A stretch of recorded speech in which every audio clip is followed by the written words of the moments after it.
امشب در 24 تصاویر ماهواره‌ای اختصاصی از میزان تخریب در پایگاه العدید قطر. تصاویر ایران اینترنشنال نشون میدن حمله موشکی ایران سامانه کلیدی رو و در این پایگاه نابود کرده. ابراز تمایل تهران برای از سرگیری همکاری با آژانس بین‌المللی انرژی اتمی. رئیس جمهوری ایران میگه این نهاد باید رفتارش رو اصلاح کنه. و هشدار پارلمان بریتانیا درباره افزایش تهدیدهای تهران در خاک این کشور. قانونگذاران میگن جمهوری اسلامی با ارعاب و تهدید تلاش میکنه مانع فعالیت ایران اینترنشنال بشه. از استودیوی ایران اینترنشنال این 24 است با فرداد فرهزاد. این یک خبر فوری است. بینندگان ایران اینترنشنال در ایران و سراسر جهان سلام و وقت بخیر. برنامه رو با خبری اختصاصی شروع می‌کنیم. برنامه 24 با بررسی تصاویر ماهواره‌ای از پایگاه آمریکایی العدید در قطر دریافته که در جریان حمله موشکی ایران به این پایگاه در سوم تیر ماه یک سامانه ارتباطات ماهواره‌ای ارتش آمریکا هدف قرار گرفته و به طور کامل منهدم شده. سازه‌ای که در این تصاویر قابل مشاهده است یک آنتن پوش یا ریدوم متعلق به پایانه ارتباطی سیار نظامی آمریکاست. سامانه‌ای که در سال 2016 با بودجه 15 میلیون دلاری در العدید راه اندازی شده و نقشی حیاتی در ارتباطات رمزنگاری شده میان فرماندهی مرکزی آمریکا سنتکام و نیروهای عملیاتی در منطقه داره. این در حالیه که مقامات آمریکایی پیشتر اعلام کرده بودند که سامانه‌های پدافندی این کشور و قطر 13 موشک شلیک شده از سوی ایران رو رهگیری و منهدم کردند و فقط یک موشک که در مسیر غیر تهدیدآمیز بوده رهگیری نشده. اما تصاویر اختصاصی ما حالا نشون میده که یکی از زیرساخت‌های پایگاه در نتیجه حملات ایران تخریب شده. این حمله یک روز بعد از عملیات هوایی ایالات متحده علیه تأسیسات هسته ایران انجام شده و بخشی از پاسخ ایران به اون حمله بوده. فرزین ندیمی، پژوهشگر ارشد امور دفاعی و امنیتی در مؤسسه واشنگتن از همین شهر با ما. آقای ندیمی، این تصاویر شما دیدید، چه چیزی به ما نشون میدن؟ بله، خیلی جالبه. نشون میده که یکی همونطور که فرمودین یک آنتن ارتباط ماهواره‌ای MET که آنتن‌های مدرنیزه شده و سیستم‌های ارتباطی مدرنیزه شده ای هستند که پنتاگون در این 10 سال گذشته در تمام پایگاه‌های کلیدی خودش در سراسر دنیا به تدریج مستقر کرده و از سال 2016 هم در پایگاه العدید بوده و وظیفه این آنتن ارتباطات آپلینک و داونلینک ماهواره‌ای هم از نظر صدا، تصویر و ویدیو و دیتا هست که از پایگاه العدید که مرکز در کنار اینکه پایگاه هوایی بسیار مهمی هست برای نیروهای آمریکایی در منطقه، مرکز عملیات خط مقدم سنتکام یا فرماندهی مرکزی آمریکا هم هست که میشه انتظار داشت که حجم تبادل دیتا و این ویدیو کنفرانس ها و تبادل داده هایی که سنتکام با پنتاگون و با دیگر فرماندهی های منطقه آمریکا داشته باشه داره خیلی زیاد هست و به تدریج اینا متوجه شدن که نمیتونن با تکنولوژی های موجود با حجم زیاد داده رو کنار بیان باش و این فناوری جدید رو از اون سال به کار انداختن و بسیار وابسته هست کارکرد یک پایگاه نظامی با امکانات پیشرفته‌ای که العدید داره به این آنتنی که به نظر میاد فقط این آنتن در این پایگاه مسئولیت این کار رو بر عهده داشته و با از بین رفتنش دست کم برای مدتی مشکل قابل توجهی برای تبادلات داده‌ای و وایس و صدا و تصویر با جهان خارج میتونه انتظار داشت که داشته باشه و در نتیجه حتما یک امکانات موقتی رو باید جایگزین بکنن تا بتونن این امکانات رو دوباره بسازن و ایجاد بکنن. آقای ندیمی، این در تناقض هست با ادعاهای اولیه پنتاگون که میگفتن 13 تا از 14 موشک پرتابی سپاه پاسداران رو رصد و منهدم کردن و گفتن اون 14میش هم در منطقه‌ای فرود آمده که خطری متوجه نیروهای آمریکایی نمی‌کرده. چرا به نظرتون این مخفی کاری رو صورت دادن؟ بله، پرزیدنت ترامپ حتی تشکرم کرد از مقامات ایرانی که از پیش اطلاع دادن به مقامات آمریکایی و قطری که قراره که یک حمله موشکی انجام بگیره. ما می‌دونیم که چند ساعت بعد از بمباران فوردو این حمله موشکی انجام گرفته در حدود ساعت 7 عصر به وقت محلی بوده و گفته میشه از طرف مقامات ایرانی که 14 موشک به سمت پایگاه الوداع شلیک شده و سیستم های پاتریوت پک 3 که موشک های هستن که هر کدوم از این آتشبارها میتونن تا 16 موشک حمل بکنن. موشک های کوچکتری هست نسبت به موشک های معمول پاتریوت و به طور ویژه برای مقابله با موشک های بالستیکی که برد نچندان زیاد دارن طراحی و ساخته شده. به اصطلاح هیت تو کیل هستن، باید برخورد میکنن به هدفشون و منفجر میشن و بسیار موشک‌های موثری هستند و هم قطر و هم نیروی زمینی آمریکا در دو آتشبار در پایگاه الوداع داشته که مسئولیت حفاظت از این پایگاه رو در شرایطی که پایگاه الوداع به خاطر احساس خطر در مورد پاسخ نظامی ایران کاملا تخلیه شده بوده و به پایگاه اطراف منتقل شده بودن نیروها و امکانات و تمام هواپیماها، این آتشبارهای پاتریوت مسئولیت حفاظت از این پایگاه بر عهده داشتن و حالا این 14 موشک شلیک شدن و گفته شده که این 13 موشک رهگیری شده. یه موشک هم چون قرار احساس می‌کردن یا اون در واقع پروجکشنی که از مسیر موشک تعریف کرده بودن در رادار به دست آورده بودن قرار بوده که به جای خطرناکی نخوره، پس از رهگیری باش صرف نظر شده اینطوری که گفته شده و موشک رها شده که به یک زمین بایر احتمالاً برخورد بکنه. صحبتی بوده که هم مقامات نظامی پنتاگون گفتن و هم رئیس جمهور آمریکا در چند مورد بهش اشاره کرده و در این حال رئیس جمهور آمریکا گفته که حمله موشکی ایران به هیچ وجه موثر نبوده و ناامید کننده بوده. ولی این اطلاعات جدیدی که شما به دست آوردین میتونه نشون بده که یک نقطه کلیدی از این پایگاه در حقیقت به صورت مستقیم مورد اصابت قرار گرفته و از کار افتاده. حالا آیا همون موشک 14 که صحبتش شده که رهگیری نشده باعث این خرابی شده یا اینکه یک دلیل دیگه وجود داشته؟ نظر شخصی من این هستش که با توجه به عکس ماهواره‌ای که شما به دست آوردین، حجم تخریب این گنبد اصطلاحاً ریدوم، اون آنتن ارتباط ماهواره‌ای که حدود 22 متر عرض اون گنبد هستش و در کنارش چند ساختمون در پشتیبانی و سرورهای این سیستم هستش، به طور کامل نابود شده. ولی حجم انفجار چندان با انفجار کلاهک موشک‌های زمین به زمین همخوانی نداره. به نظر من در شرایطی که این 14 موشک به سمت پایگاه شلیک شدن و تمام پدافند پایگاه رو به سمت خودشون معطوف کردن، بعید نیستش که با استفاده از یک درون، یکی از این درون‌های شاهد 131 136 که دقت خوبی هم دارن و در عملیات ابقیق نشون داده شد که چقدر دقیق میتونن به اهدافشون اصابت بکنن، به سمت این هدف به طور مشخص رهسپار شده و به هدفش برخورد کرده. به نظر من میتونسته اگر واقعا اینطور باشه یک نشون دادن یک پیامی باشه، رسوندن پیامی باشه که میتونن اهداف استراتژیک رو در یک چنین پایگاهی که حدود 32 کیلومتر مربع مساحتش هست و بسیار مملو از تجهیزات و تاسیسات و امکانات مختلفی هست، هرچند که خالی شده از سکنه و از هواپیما، ولی میتونن نقاط حساس این پایگاه رو میشناسن، میدونن کجاست و میتونن بهش آسیب قابل توجه وارد بکنن. آقای ندیمی، اما اگر این تئوری که شما مطرح میکنید درست باشه، یک، چرا مقامات ایرانی نباید میگفتن؟ اونها فقط به پرتاب موشک اشاره کردن، چرا حرفی از پهپاد نزدن؟ و دو، همین پهپادهای جمهوری اسلامی که دارید بهش اشاره میکنید مثلا در حملاتشون به اسرائیل چندان موفق نبودن، رادارها معمولا اونها رو رصد میکردن. چطور هستش که در آسمان قطر که کاملا هم به روی پروازهای تجاری بسته شده بود در اون ساعات، نه قطری ها نه آمریکایی ها نتونسته باشن که پهپاد رو رصد و منهدم بکنن؟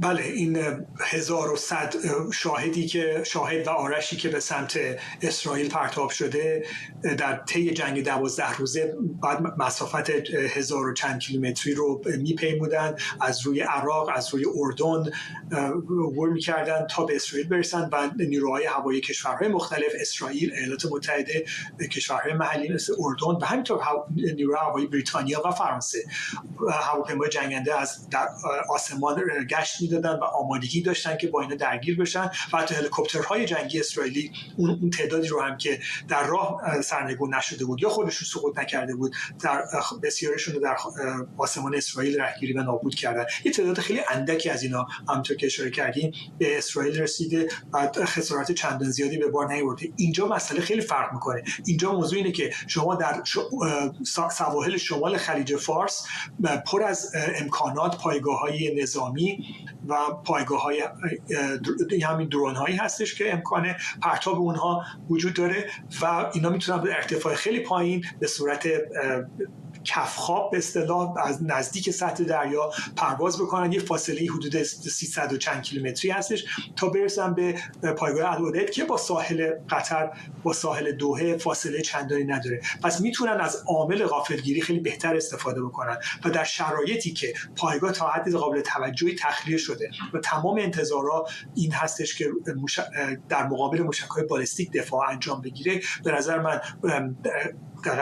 یواشکی وارد کردن یک تعداد خیلی محدودی درون یا موشک کروز، ولی به احتمال خیلی زیاد بود درون به محدوده پایگاه العدید به نظر من کار مشکلی نبوده. یادتون باشه در حمله‌ای که به پایگاه دکل 21 22 آمریکا در اردن انجام گرفت در نزدیکی مرز سوریه هم دقیقاً همین تاکتیک و نیروی قدس و نیروهای نیابتی عراقی ایران انجام دادن و با استفاده از درونی که از فاصله خیلی ارتفاع خیلی پایین و احیانا در استفاده از مسیرهای هواپیمایی غیر نظامی استفاده کرده بوده، تونستن که غافلگیر بکنن دفاع پایگاه رو و بهش برخورد بکنن. در این مورد هم به نظر من خیلی کار دشواری نبوده. هرچند که پایگاه العدید گفته میشه سیستم های مثل سیرم داره که در مقابل درون ها باید دفاع قابل توجهی داشته باشن، ولی پایگاه بزرگی هست و شاید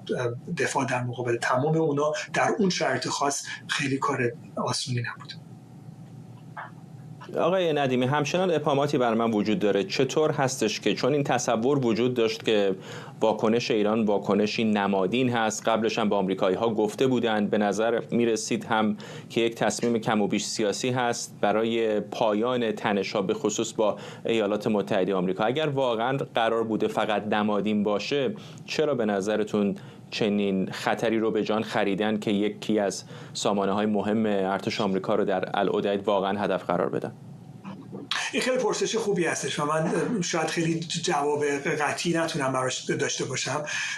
به نظر من این کار در درجه اول میتونه نشون دادن یک سیگنال باشه، یک پیام باشه برای کادر رهبری و کادر نظامی پنتاگون و کاخ سفید که ما میتونیم اگر تصمیم بگیریم میتونیم ضربات خیلی دقیق و مهلکی به امکانات نظامی شما وارد بکنیم.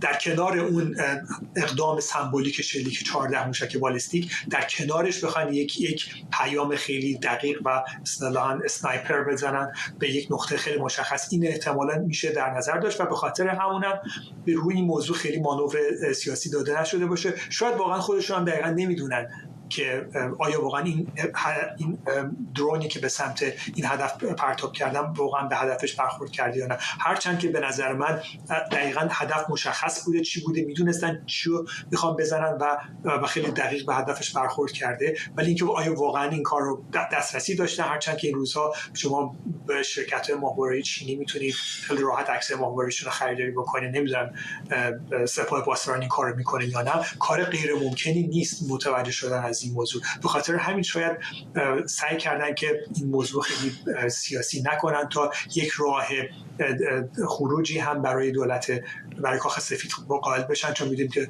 پرزیدنت ترامپ بعد از این اتفاق چندین بار صحبت از این کرده که دیگه همه چی تموم شد، بریم به سمت آتش بس، دیگه درگیر اتفاق افتاد. موشک‌های ایران هم خیلی خوب کار نکردن، یکیشون هم که رفت خورد به بیابون زیاد جالب نبوده. پس بریم به سمت آتش بس و این شاید همون چیزی بوده که طبیعتا همون چیزی بوده که حکومت اسلامی می‌خواست.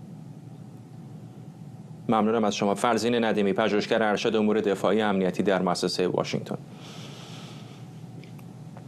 رئیس جمهوری ایران به آنتونیو کاستا، رئیس شورای اروپا، گفته همکاری دوباره تهران با آژانس بین‌المللی انرژی اتمی به توقف استانداردهای دوگانه این نهاد بستگی داره. رئیس شورای اروپا هم با اشاره به گفتگو با پزشکان نوشته رئیس جمهوری ایران به او اطمینان داده ایران در پیمان منع گسترش سلاح‌های هسته‌ای باقی میمونه و برای ادامه همکاری با آژانس آماده است. این اظهارات یک هفته بعد از اون مطرح شد که پزشکیان قانونی رو برای تعلیق همکاری با آژانس امضا کرد و آژانس هم آخرین بازرسانش رو از ایران خارج. همکارم سمیرا قرایی از وزارت خارجه به ما پیوسته. سمیرا، روایت‌هایی که به طور عمومی مقامات جمهوری اسلامی میگن ظاهراً با آنچه که پشت پرده به مقامات مثلا اروپایی دارن میگن در مواردی متناقضه. همینطور فردا دارم همین نکته‌ای که آقای پزشکیان بهش اشاره کرده و میگه اگر استانداردهای دوگانه آژانس در قبال جمهوری اسلامی از میان بره، جمهوری اسلامی همکاری خواهد کرد با آژانس. این گفته برخلاف اون چیزی است که خود لایحه مجلس که بدل به مصوبه شد به دولت پزشکیان داره تحمیل میشه یا حالا به دولت پزشکیان داده شده. دولت پزشکیان موظف است که این مصوبه رو اجرایی بکنه و این موظف بودن از جنس همون اتفاقی که برای حسن روحانی افتاد بعد از خروج آقای ترامپ از برجام و در اون زمان هم شاید دولت حسن روحانی مایل نبود که تا اون اندازه روابط خودش رو با آژانس تیر و تار بکنه، ولی مجبور بود که این کار رو انجام بده و اون لایحه لغو تحریم‌ها و صیانت از حق و حقوق ملت رو اجرایی بکنه. الان هم شبیه همین برای مسعود پزشکیان وجود داره و موظف هست که مصوبه مجلس رو اجرایی بکنه. 2 تا خواسته بعد برآورده بشه: امنیت تأسیسات هسته‌ای و گرفتن حق غنی‌سازی. اما الان ما این دومین باری که چنین چیزی رو از دولت پزشکیان داریم می‌بینیم که این رو منوط به یک رابطه خارجی کردند. هم آقای پزشکیان هست که امروز داره میگه که اگر شما رفتارتون رو در قبال جمهوری اسلامی عوض بکنید ما با شما همکاری خواهیم کرد. و بحث دیگر بحث آقای عراقچی هست که چند روز پیش در توییتر چنین چیزی رو نوشته بود و گفته بود ما همچنان متعهد هستیم و همکاری هامون رو شورای عالی امنیت ملی شام الان میخواد اینها رو هماهنگیاش رو انجام بده. اما در مجموع الان مشخصا امروز همچنان بحث در رابطه با اینکه وضعیت برنامه هسته‌ای ایران بعد از حملاتی که انجام گرفت کجاست، چگونه است و به کدوم سمت پیش خواهند رفت، این به نظر میرسه که بسیار خبر مهمی شده. این روزها روزنامه نیویورک تایمز یک مقاله رو منتشر کرده با چندین متخصص و کارشناس صحبت کردند، اسرائیلی، مال آمریکا، مال کشورهای دیگر غربی، و نکات مهمی داره این گزارش. از جمله این هست که میگند که در تمامی دستگاه سانتریفیوژی که جمهوری اسلامی در نتنز و فوردو کار گذاشته بوده، نزدیک به 18,000 سانتریفیوژ اونجا جمهوری اسلامی کار گذاشته بوده، به موجب برجام 5,000 سانتریفیوژ بیشتر نمیتونسته استفاده بکنه. همه این 18,000 یا نابود شده یا به شکلی آسیب دیده که قابل ترمیم و احیا نیست، قابل تعمیر نیست. و بحث دیگر بحث اینه که این اورانیوم 60% غنی‌سازی شده بیش از 400 کیلو کجاست. نهادهای اسرائیلی برآوردشون این هست که این اورانیوم همون جایی بوده که قبل از جنگ بوده و جمهوری اسلامی جابجا این رو نکرده و در گزارش نیویورک تایمز هم آمده که این برآورد نهایی اسرائیل هست. با این همه متفاوت از برآورد آژانس. اونا معتقدن که جمهوری اسلامی یک روز قبل از حمله این اورانیوم رو جابجا کرده بوده. اما در مجموع اگر در اطراف لابراتوارهای اصفهان باقی مونده باشه، به خاطر عمقی که داشتند اون انبار رو نتونستن نیروهای آمریکایی و اسرائیلی بزنند، اما ورودی ها به این مخازن رو، به این انبارها رو تونستند با زدن ببندند و کشورهای مثل نهادهای متفاوت اطلاعاتی اسرائیل الان دارن رصد میکنند که ببینند آیا جمهوری اسلامی اقدام دیگری انجام خواهد داد. به راحتی تصاویر ماهواره‌ای میتونه نشون بده اگر جمهوری اسلامی بخواد به سمت گودبرداری بره یا به سمت اینکه بخواد این اورانیوم رو دوباره به دست بیاره. ممنونم از تو سمیرا قرایی، همکارم از وزارت خارجه آمریکا. ابراهیم روشندل، دیپلمات سابق و کارشناس امنیت ملی و مسائل استراتژیک از واشنگتن به ما پیوسته. آقای روشندل، شما چطور می‌بینید لفاظی‌های عمومی مقامات جمهوری اسلامی رو در مقابل آنچه که به دیپلمات‌های غربی میگن؟ بله، خیلی متشکرم. خدمت شما عرض بکنم اون چیزی که در چارچوب همکاری‌های بین جمهوری اسلامی یا هر کشوری با آژانس بین‌المللی انرژی اتمی هست، ضرورت داره که یک شفافیت در فعالیت‌ها ایجاد بشه. اون چیزی که خب ما در عرصه داخلی میتونیم صحبتش رو بکنیم، طبیعتاً تیمی از وزارت خارجه تلاش میکنه که این ارتباط رو مجدداً در یک وضعیتی که متناسب با منافع جمهوری اسلامی هست دنبال بکنه. یعنی اتهاماتی که به آژانس زده شده، به ویژه آقای گروسی در واگذاری اطلاعات محرمانه فعالیت‌های هسته ایران، بسیار وضعیت بدی رو ایجاد کرده و صحبت‌هایی که آقای پزشکیان مطرح کرده در ادامه صحبت‌هایی که با مدیر شورای اروپا صحبت کرده آقای کاستا، نشون میده که جمهوری اسلامی میخواد این کانال ارتباطی باشه، ولی در صورتی که فرایند همکاری جمهوری اسلامی وارد یک فازی بشه که آژانس در واقع در موضع ضعف قرار بگیره. این رو من باید عرض بکنم که خود آقای گروسی که الان به عنوان متهم از طرف جمهوری اسلامی مطرح است، اصلا یک وضعیتی داره که ایشون مسئول اجرای مصوبات دو نهاد در آژانس، یکی شورای حکام، یکی کنفرانس عمومیه. اصلا خود مدیر کل این اختیار رو نداره که نسبت به تعلیق عضویت یا ارجاع پرونده به شورای امنیت یا یک وضعیت هایی که خارج از چارچوب مسئولیتش هست اقدام بکنه. من به نظرم میاد که جمهوری اسلامی تلاش‌هایی رو که شروع کرده ایجاد اختلاف در بین افرادی که در آژانس هستند یا عوامل اروپایی رو بسیج کرده که بتونه یک نرمشی رو از طرف آژانس بگیره، اینها به نظر من کارآمد نخواهد بود و حمایتی که اروپا الان از تصمیمات آقای گروسی کرده بر ضرورت شفافیت جمهوری اسلامی در پرونده هسته‌ای تاکید داره و این رو به عنوان موضع ثابت آژانس، به عنوان موضع ثابت اروپا و آمریکا باید، یعنی کلا در نظام بین‌الملل علیه جمهوری اسلامی باید در نظر بگیریم. آقای روشندل، الان اگه روابط دوباره بخواد عادی هم بشه با آژانس و بازرسان هم برگردن، کجا رو قراره بازرسی بکنن در حالی که خیلی از تأسیسات مهم هسته ایران منهدم شده یا به شدت آسیب دیدن؟ قرار هست این بازرسان کجا برن در این خرابه ها؟ ببینید، اقداماتی که جمهوری اسلامی در فرایند پنهان کردن فعالیت‌های هسته‌ایش انجام داده، جدا از اون 4 نقطه‌ای که به عنوان سایت‌های مشکوک از طرف آژانس مطرح شده بود قبل از حمله اسرائیل، این رو من باید بهش خاطر نشان بکنم که در رابطه با پارچین، من خاطرم هست زمانی که در وزارت امور خارجه بودم، قطع بیرویه درختان در کمترین زمان، شاید در کمتر از 48 ساعت، حدود بین 5000 تا 10,000 اصل درخت در منطقه پارچین که اون موقع خانم ابتکار در واقع معاون وزیر و سازمان رئیس محیط زیست بود، سوال برانگیز بود. خب جمهوری اسلامی تلاش میکرد که پنهانکاریشو انجام بده. الان اگه آژانس برگرده، این نکته خیلی مهمه که جدا از اون 4 تا سایت، اون موضوع اورانیوم 60% که دست ایران هست و هنوز معلوم نیست که آیا کاملا نابود شده یا نه، یک وضعیتی رو برای جمهوری اسلامی ایجاد کرده که به عنوان متهم در رابطه با اینکه در سایت‌های ممکنه دیگری که هنوز گزارشش رو به آژانس ندادن در اونجا فناوری بشه و گزارش دیروز یا صحبت دیروز آقای گروسی هم ابراز نگرانی از اینه که احتمال داره جمهوری اسلامی علیرغم نابودی برخی از تأسیساتش دوباره اقدام به حرکت در مسیر غیرقانونی بکنه. پس بنابراین من میخوام اینو عرض بکنم که اگر به حالت عادی هم برگرده رابطه ایران با آژانس، اول باید تکلیف اون اورانیوم 60% معلوم بشه و جمهوری اسلامی طبیعتاً به مرور زمان باید برای رفع ابهام و خروج از انزوای دیپلماتیک حتما باید قبول بکنه که این بازرسی ها در شکل شفاف شروع بشه. ممنونم از شما ابراهیم روشندل، دیپلمات سابق و کارشناس امنیت ملی و مسائل استراتژیک از واشنگتن.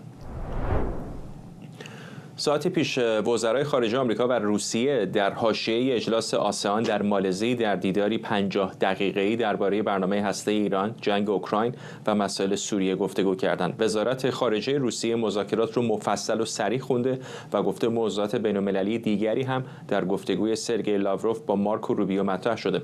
آقای روبیو بعد از این نشست از عدم انعطاف روسیه ابراز ناامیدی کرده و گفته این موضوع رو به روشنی با همتای روسش در میان گذاشته. وزیر خارجه چین هم که در این نشست حضور داشته تاکید کرده فشار بر تهران مشکلات رو حل نمی‌کنه و راه حل در گفتگو و مذاکره است.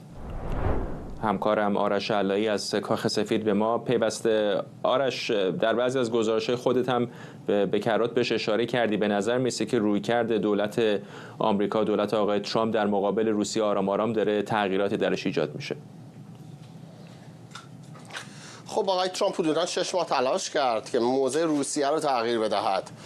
این چیزهایی که من اینجا میشنوم از تحلیل‌های مختلفی که مطبوعات مختلف میدهند، یک چکیده‌ای به شما میگویم. داستان این است که روسیه 3 سال پیش شکست خورد در جنگ با اوکراین. روسیه میخواست 3 هفته‌ای اوکراین رو بگیره، الان 3 ساله داره زحمت میکشه. هر هفته ما داریم میشنویم کشته و زخمی‌هایی که از طرف روسیه میاد و الان به یک جایی رسیده روسیه که نزدیک به آژانس‌های اطلاعاتی میگویند 600,000 کشته و زخمی داشته است. اگر شما ویدیوهای جنگ رو نگاه کنید، از ویدیوهای خط مقدم، تمام زمین کامل پر از پهپادهای مختلف شده است، انواع و اقسام تکنولوژی‌های مختلف، مخصوصا این تکنولوژی‌های آخری که آوردن که با فایبر آپتیک کار می‌کند، پهپادی که میتونه روی زمین بنشینه تا سالها و وقتی بهش نزدیک میشید فیشال ریکگنیشن داره روشن میشه، هر طرف فرار کنید میاد سمتتون.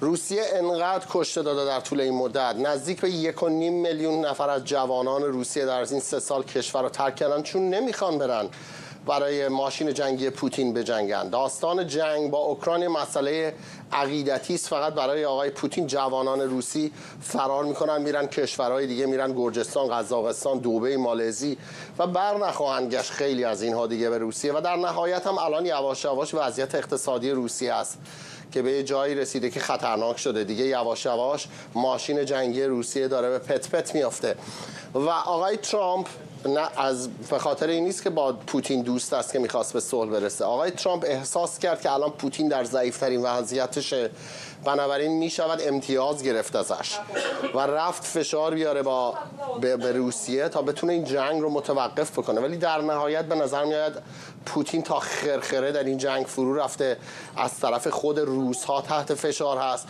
بهش میگویند ولادیمیر الان 3 سال است داری میجنگی، چه چیزی داری بخوای نشون بدهی؟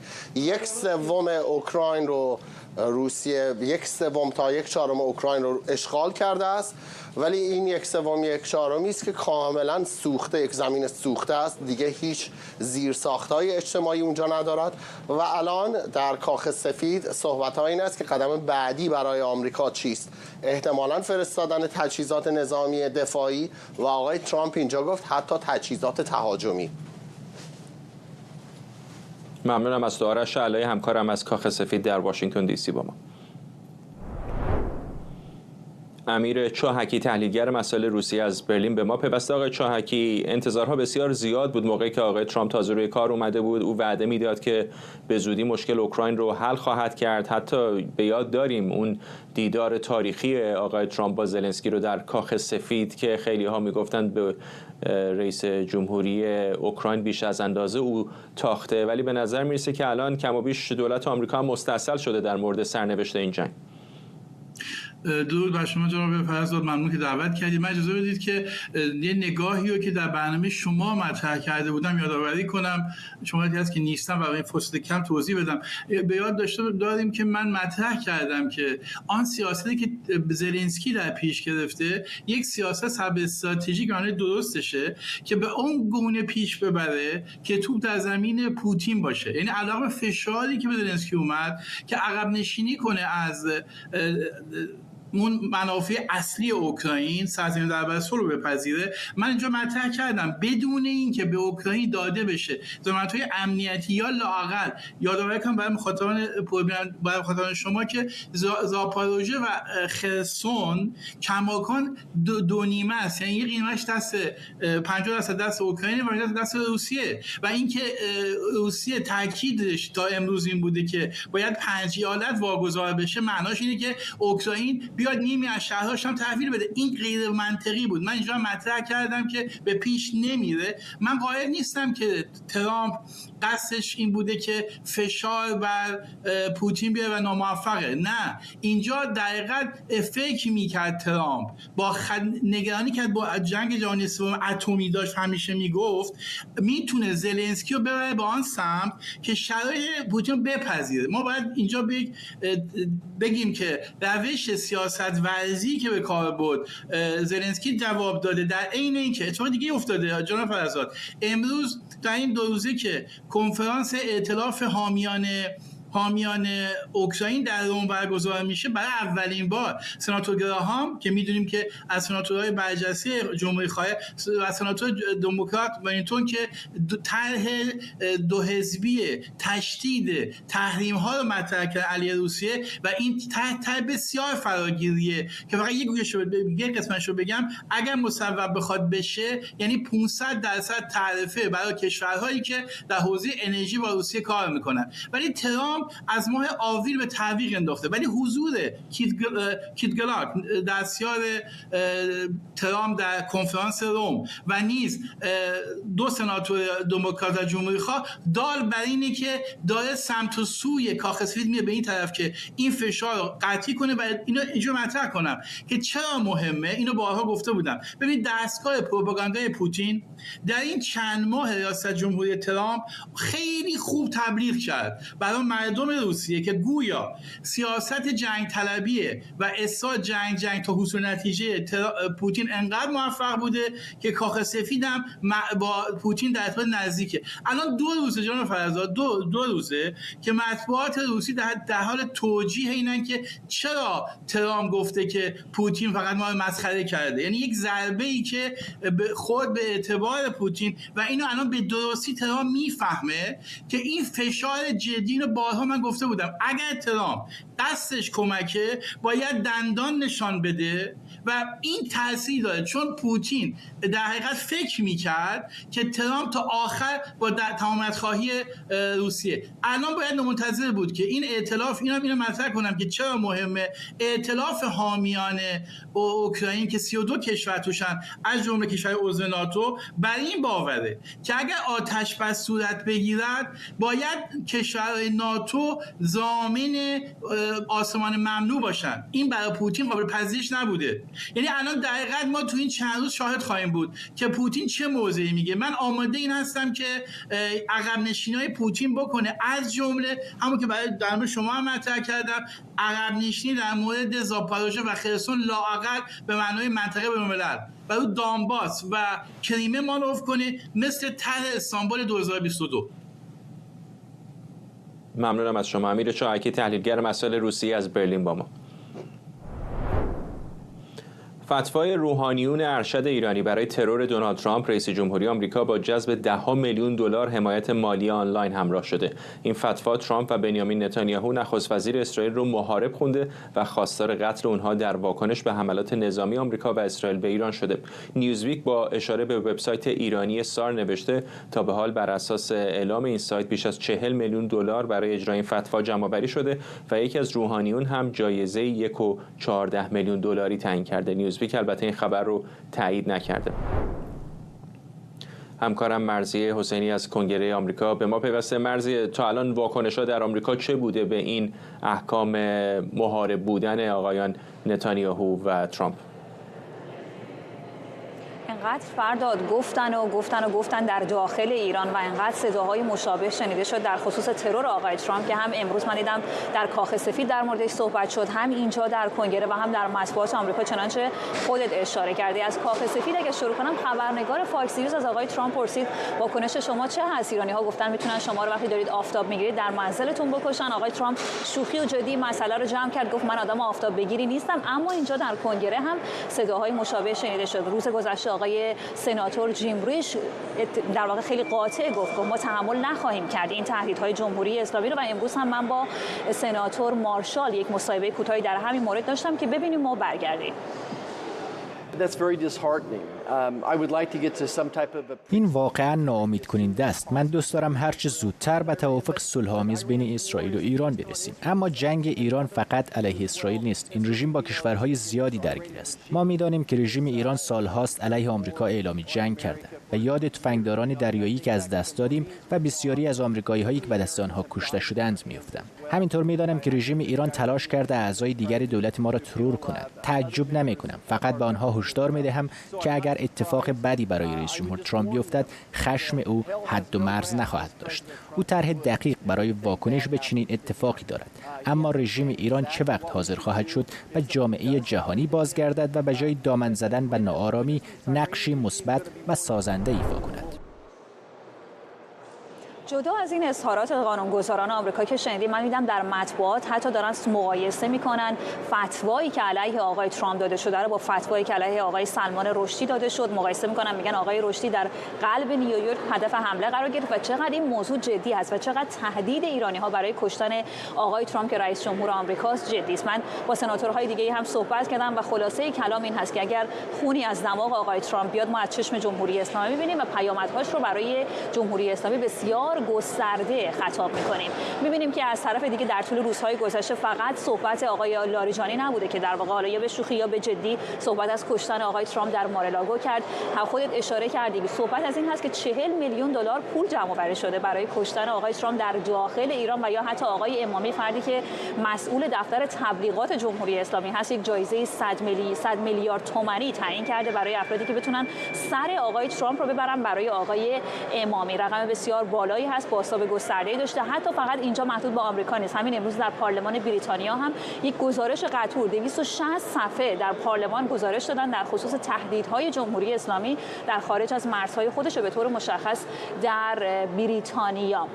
من می‌بینم از صبح امروز به نظر میرسه شاید همین خبر هم باعث شده که لحن مطبوعات آمریکا بیشتر سمت تغییر رژیم رفته. دو تا گزارش منتشر شده، یکی وال استریت ژورنال، یکی فارن پالیسی. وال استریت ژورنال خطاب به آقای ترامپ میگه شما تلویحاً یک بار گفتید در مورد تغییر رژیم، اگر از ما میشنوید الان وقت تغییر رژیم هست، چرا تا جمهوری اسلامی هست، هم خطر هست، هم بمب هسته‌ای هست و هم صحبت‌های ترور. اما فارن پالیسی یک نگاه محافظه‌کارتری داشته، اما همون صحبت رو کرده با آقای ترامپ، گفته تغییر رژیم رو در ایران جدی بگیرید، اما ما به شما پیشنهاد می‌کنید که حکومت آمریکا باید قبل از هر گونه تغییر رژیم در ایران اول بره پیدا کنه ببینه اون اورانیوم‌های غنی شده کجا هستن، چرا که وقتی که وضعیت اونها مبهم باشه خطرهای بسیار گسترده‌ای وجود داره. اگر حکومت در ایران بپاشه و فرو بپاشه در واقع به نوعی نگرانی‌های بین‌المللی در خصوص وضعیت هسته‌ای هست، اما گفته فروپاشی حکومت در ایران راه حل نهایی هست، اگرچه به مراتب سخت‌تر از فروپاشی یا تغییر حکومت یا تلاش‌هایی که صورت گرفت، حالا چه در تغییر رژیم در عراق، چه در